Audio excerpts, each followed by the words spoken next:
রাত তখন প্রায় 10:30। চাঁদের আলোয় গ্রামটা নিস্তব্ধ, শুধু দূরে কোথাও ঝিঁ ঝিঁ পোকার ডাক। এই গ্রামের এক প্রান্তে আছে এক ঘন বাঁশবন। গ্রামের লোকজন বলে রাত হলেই সেখানে দেখা যায় এক লাল শাড়ির মেয়ে। কারো চোখে মুখ দেখা যায় না, শুধু বাতাসে উঠতে থাকা লাল শাড়ি আর খোলা চুল। বছর দুয়েক আগে সেই বাঁশবনের ধারে এক নববধূর মৃতদেহ পাওয়া গিয়েছিল। বলা হয় সে নিজের ইচ্ছায় প্রাণ দেয়নি, তার স্বামী আর শ্বশুরবাড়ির নির্যাতনে সে শেষমেশ সেখানেই ফাঁস নেয়। তারপর থেকেই রাত নামলে কেউ আর ওদিক দিয়ে হাঁটতে সাহস পায় না।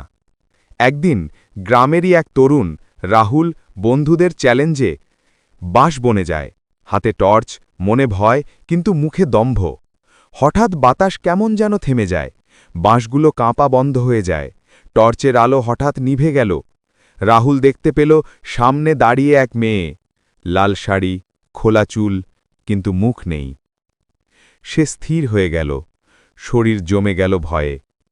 মেয়েটি ধীরে ধীরে তার দিকে এগিয়ে এলো, বাতাসে যেন করুণ এক আওয়াজ, আমার ন্যায়, আমার ন্যায় কে দেবে?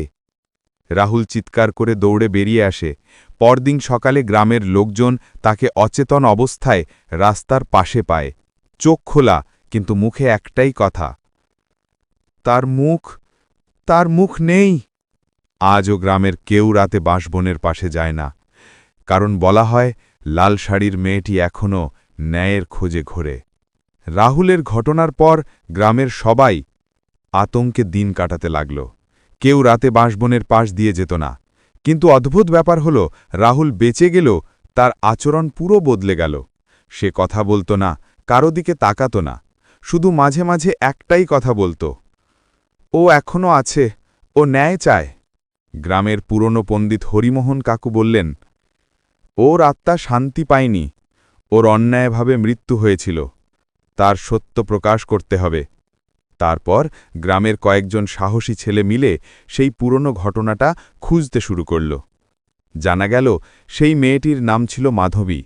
বিয়ের পর থেকেই তার শ্বশুরবাড়ির লোকজন তার উপর নির্যাতন করত। এক রাতে মাধবী অগ্নিদগ্ধ অবস্থায় মারা যায়। সবাই বলে দুর্ঘটনা, কিন্তু গ্রামের এক বৃদ্ধা চুপি চুপি জানালেন, সেটা দুর্ঘটনা ছিল না, ওদের হাতে মারা গিয়েছিল মাধবী। রাতের অন্ধকারে তারা সেই জায়গায় গিয়ে ধূপ জ্বালিয়ে প্রার্থনা করল। হঠাৎ বাতাস থেমে গেল, চারপাশে এক ঠান্ডা শীতলতা নেমে এলো। বাঁশের ফাঁক দিয়ে আবার দেখা গেল সেই লাল শাড়ি। এইবার মেয়েটির মুখ ঝাপসা নয়, চোখে জ্বলছে আগুনের মতো রাগ, তার কণ্ঠে যেন হাহাকার, আমার সত্য লুকিয়েছে, আমার ন্যায় ফেরাও। ঠিক সেই রাতের পরদিন সকালে গ্রামের সবাই খবর পেল মাধবীর স্বামী আর শ্বশুরের ঘরে আগুন লেগে তারা পুড়ে মারা গেছে। রাহুল প্রথমবার হাসল, বলল, ও এখন শান্তি পেয়েছে। তারপর থেকে আর কখনো লাল শাড়ির মেয়েকে কেউ দেখেনি। বাঁশবন এখনও আছে, কিন্তু বাতাসে আর সেই করুণ কান্নার শব্দ শোনা যায় না। নতুন নতুন ভূতের গল্প শোনার জন্য লাইক, কমেন্ট, চ্যানেলটি সাবস্ক্রাইব করুন।